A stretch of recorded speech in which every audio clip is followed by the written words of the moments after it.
मारूफ समाजी रहनुमा जफर अब्बास की गाड़ी ने 2 मोटरसाइकिल सवार नौजवानों को टक्कर मार दी, जिसके बाद पुलिस ने गाड़ी के ड्राइवर को गिरफ्तार कर लिया। सीसीटीवी फुटेज के मुताबिक गाड़ी रॉन्ग वे से आते हुए तेज रफ्तारी से नौजवानों से टकरा गई, जिसके नतीजे में दोनों नौजवान शदीद जख्मी हो गए। पुलिस का कहना है कि ड्राइवर हादसे के बाद जाए वकुआ से गाड़ी समेत फरार हो गया था, ताहम बाद में गाड़ी और ड्राइवर को बरामद कर लिया गया।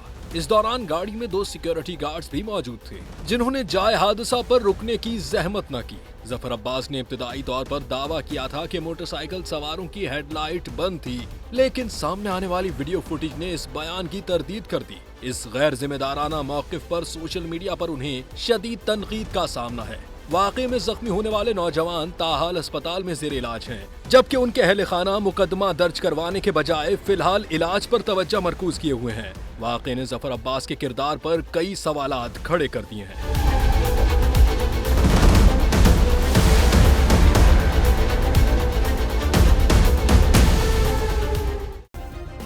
सब्सक्राइब करें और बेल दबाएं ताकि कोई खबर रह न जाए।